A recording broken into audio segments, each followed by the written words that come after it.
नमस्कार, KTN news मराठीमध्ये आपले स्वागत आहे। काल महाराष्ट्र राज्य विधानसभा मतदारसंघासाठी भारतीय जनता पार्टीच्या वतीने प्रथम सूची जाहीर करण्यात आली। त्यामध्ये नंदुरबार जिल्ह्यातून पुन्हा तेच उमेदवार देण्यात आलेले आहेत। नंदुरबार विधानसभा मतदारसंघासाठी मंत्री डॉक्टर विजयकुमार गावित, तर शहादा तळोदा मतदारसंघासाठी विद्यमान आमदार राजेश पाडवी यांचे नाव त्या यादीत स्पष्ट करण्यात आले आहे। त्यामुळे भारतीय जनता पार्टीच्या वतीने नंदुरबार जिल्ह्यातून या दोन्ही उमेदवारांना पुन्हा संधी देण्यात आली आहे। आपण जर शहादा तळोदा मतदारसंघाच्या बाबतीत विचार केला तर मागच्या निवडणुकीत राजेश पाडवी हे नवखे उमेदवार होते। 2019 मध्ये मुंबई येथे पोलीस निरीक्षक पदावरती ते कार्यरत असताना त्यांनी आपल्या पदाचा राजीनामा देऊन या ठिकाणी नंदुरबार जिल्ह्यातील शहादा तळोदा मतदारसंघासाठी निवडणूक लढण्याचा निर्णय घेतला। भारतीय जनता पार्टीने त्यावेळेस उदयसिंग पाडवी यांचे तिकीट कापून त्यांचे सुपुत्र राजेश पाडवी यांना उमेदवारी दिली होती। त्यांच्या विरोधात काँग्रेसच्या वतीने पद्माकर वडवी हे निवडणूक लढले होते। त्या ठिकाणी चौरंगी लढत जरी असली तरी सरळ लढत ही पद्माकर वडवी काँग्रेसचे उमेदवार व राजेश पाडवी यांच्यामध्येच होती। त्यामुळे भाजप वर्सेस काँग्रेस अशी या ठिकाणी लढत होती। आता या 2024 विधानसभा सार्वत्रिक निवडणुकीमध्ये आपण जर विचार केला तर आमदार राजेश पाडवी यांच्यासमोर विकास कामे त्यांच्याकडे आहेत की त्यांनी जे शहादा तळोदा मतदारसंघामध्ये अनेक अशी विकास कामे केलेली आहेत। ते विकास कामेचे मुद्दे घेऊन आज ते निवडणूक लढवणार आहेत। आज त्यांनी पत्रकार परिषद घेतली आणि त्या पत्रकार परिषदेतून आज त्यांनी आपल्या सर्व कामांचा लेखाजोखा पत्रकारांसमोर मांडला। पत्रकारांच्या विविध प्रश्नांना त्यांनी उत्तरे दिली। मागच्या वेळेस त्यांना जवळपास 94,931 मते मिळाली होती आणि त्यांचे जे दुसऱ्या क्रमांकावरती विरोधक होते काँग्रेसच्या वतीने पद्माकर वडवी यांना जवळपास 86,900च्या जवळपास मतदान मिळाले होते। आपण जर दोघांचा डिफरन्स पाहिला तर 7,500च्या जवळपास मतांनी आमदार राजेश पाडवी हे निवडून आले होते। त्यामुळे यावेळेस आमदार राजेश पाडवी यांना खूपच प्रयत्न करावे लागणार आहेत, कारण मागच्या वेळेस शिवसेना हा पूर्णपणे त्यांच्या बाजूने होता, परंतु आता शिवसेना गटाचे 2 गट झालेले आहेत। त्यामुळे उद्धव सेना आणि शिंदे सेना अशा 2 गटांमध्ये त्याची विभागणी झाली आहे। त्याचप्रमाणे जिल्ह्यामध्ये डिलिस्टिंग हा देखील एक विषय आहे। त्यानंतर संविधान बचाव असे विविध मुद्दे जे मागच्या वेळेस खासदारकीच्या निवडणुकीच्या वेळेस डॉक्टर हिना गावित यांच्यासाठी अडचणीचे ठरलेत आणि त्या ठिकाणी डॉक्टर हिना गावित या पराभूत झालेल्या आहेत। त्यामुळे यावेळेस आमदार राजेश पाडवी यांना या सर्व गोष्टींचा विचार करून आपला एक एक पाऊल या ठिकाणी विजयाच्या दिशेने न्यायचं म्हटलं तर त्यांना या सर्व गोष्टींचा विचार करून पुढे पाऊल टाकावे लागणार आहे। KTN न्यूज नेटवर्कसाठी विजय पाटील, शहादा। पुन्हा एकदा विश्वास भारतीय जनता पक्षाच्या आणि महायुतीच्या नेत्यांनी व्यक्त करून मला दुसऱ्यांदा या ठिकाणी महायुतीची उमेदवारी शहादा तळोदा विधानसभा क्षेत्रासाठी दिलेली आहे। मागच्या 2019 ते 24 या कालावधीमध्ये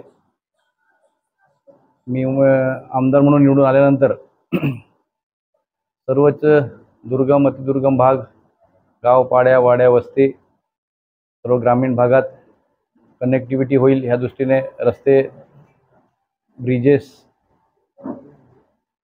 करण्याचा प्रयत्न केला। ग्रामीण भागामध्ये आरोग्य, शिक्षण, पाणी पुरवठा असेल, विद्युत पुरवठा असेल, या सर्वच गोष्टी पोचविण्याचा प्रयत्न केला। म्हणजे ग्रामीण भागामध्ये देखील ज्या काही पायाभूत सुविधा आवश्यक आहे त्या देण्याचं मी ह्या 5 वर्षाच्या कालावधीमध्ये केलेलं आहे। शहरी भागामध्ये देखील त्या ठिकाणी हद्दवाढ असेल, तळोदा असेल, शहादा असेल, हद्दवाढीच्या ज्या ठिकाणी कॉलन्या आहेत त्या ठिकाणी देखील ज्या काही त्यांच्या असुविधा आहेत त्या देखील पोचवण्याचा प्रयत्न केलेला आहे। त्यात तळोदे शहराची नगरपालिकेची हद्दवाढ झाली, त्यात सर्वच सुविधा आपण पोचवलेल्या आहेत। त्या ठिकाणी मोठ्या प्रमाणात त्या ठिकाणी निधी देखील जवळपास 2-2.25 कोटी आपण त्या ठिकाणी आणलेला आहे। त्यात पाणी पुरवठा योजना देखील आहे।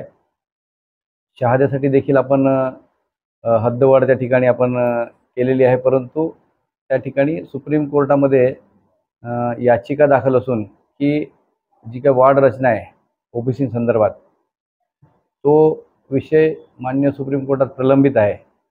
जोपर्यंत त्याचा निकाल लागत नाही तोपर्यंत वाढ रचना होऊ शकत नाही, म्हणून हद्दवाढ होऊ शकत नाही. म्हणून त्या ठिकाणी हद्दवाढ थांबलेली आहे. तरी देखील मी जो काही भाग शहादे नगरपालिकेच्या हद्दीबाहेर आहे, ज्यांना आता मोठ्या समस्यांना तोंड द्यावं लागतंय, त्याच्यामध्ये रस्ते असतील, वीज असेल, गटर असेल, पाणी असेल, तर त्या लोकांच्या तक्रारीवरून मी स्वतः दखल घेत त्या ठिकाणी रस्ते, पाणी पुरवठा असेल, मग विद्युत पुरवठा असेल, मी पोचवण्याचा प्रयत्न केलेला आहे. येणाऱ्या काळामध्ये आपण ते हद्दवाढ पूर्णपणे मंजूर करून घेऊ आणि त्यानंतर ज्या पद्धतीने नागरी सुविधा आहेत त्या पद्धतीने त्यांना देखील सुविधा पोचवण्याचा आपण प्रयत्न करणार आहे. आणि एकंदरीत संपूर्ण मतदारसंघामध्ये कृषी असेल, सिंचन असेल, शिक्षण असेल, आरोग्य असेल, सर्वच क्षेत्राचा विकास करण्याचा मी त्या ठिकाणी प्रयत्न केला. त्यात बऱ्यापैकी 30 वर्षापूर्वी आदरणीय पी.के. अण्णा पाटील साहेब आमदार असताना त्यांनी ज्या काही या ठिकाणी ह्या शहादे शहरात ह्या परिसरामध्ये जी काही क्रांती घडवून आली, कृषी संदर्भात असेल, सिंचन संदर्भात असेल, शिक्षण संदर्भात असेल, आरोग्य संदर्भात असेल, तर त्यांच्या पावलावर पाऊल ठेवून देखील मी त्यांचं जे विजन होतं ते पूर्ण करण्यासाठी मी प्रयत्नशील आहे. हा मतदारसंघ त्यांनी घडी घातलेला मतदारसंघ आहे. त्या पद्धतीने मी देखील काम करतोय आणि सिंचनाचा प्रश्न देखील मी या ठिकाणी सोडवण्याचा प्रयत्न केला. गोमाईसारख्या मोठ्या नदीवरती आपण त्या ठिकाणी 18 कॅटिवेअर केले. त्या कॅटिवेअर केल्याने त्या परिसरामध्ये गोमाई नदीवरती जे काही गावं होती त्या ठिकाणी 600 फुटावर पाणी लागत होतं, ते आता 200 फुटावर आलेलं आहे. हे 18 कॅटिवेअर केल्याने अजून देखील आपण त्या ठिकाणी 4 नवीन मिनी बॅरेज आपण त्या ठिकाणी करतोय. त्याचे टेंडर निविदा देखील झालेले आहेत. येणाऱ्या काळामध्ये त्या देखील होणार आहे. जवळपास 200 कोटीचं ते मिनी बॅरेज आहे. त्याच्यामुळे अजून देखील त्या ठिकाणी मोठ्या प्रमाणात पाणी त्या ठिकाणी साठा होईल आणि पाण्याची पातळी त्या परिसरामध्ये वाढेल आणि शेतकऱ्यांना त्या ठिकाणी शेती करायला जे काय आवश्यक पाणी पुरवठा आहे तो होईल असं मला वाटतं. आणि जे आता आमच्या सरकारनं, महायुती शासनानं त्या ठिकाणी आमचे महायुतीचे आदरणीय मुख्यमंत्री एकनाथजी शिंदे साहेब, उपमुख्यमंत्री आदरणीय देवेंद्र फडणवीस साहेब, मुख्यमंत्री आदरणीय अजितदादा पवार साहेब यांनी अतिशय गतीने त्या ठिकाणी निर्णय घेतलेले आहेत. आणि त्याच्यामध्ये शेतकऱ्यांना त्या ठिकाणी 6,000चे जी किसान सन्मान योजना होती ते 6,000चे त्यांनी 12,000 त्या ठिकाणी केलेले आहेत. त्यामुळे शेतकऱ्यांमध्ये देखील बळीराजाला देखील त्या ठिकाणी दिलासा मिळालेला आहे. आणि पीक विमा योजना असेल, जे काही नुकसान भरपाई असेल, आत्ताच त्या ठिकाणी सोयाबीनला आपण त्या ठिकाणी पीक विमा ते नुकसान झालं त्यांना पैसे दिलेले आहेत. सर्वच महाराष्ट्रातील सर्व शेतकऱ्यांच्या खात्यामध्ये त्याचे पैसे पडलेले आहेत. आणि शेतकऱ्यांना येणाऱ्या काळामध्ये जे काही विद्युत पुरवठा आहे तो आता देखील आपण त्या ठिकाणी 7.5 HP पर्यंत आपल्या महायुती सरकारनं त्या ठिकाणी वीज बिल माफ केलेलं आहे.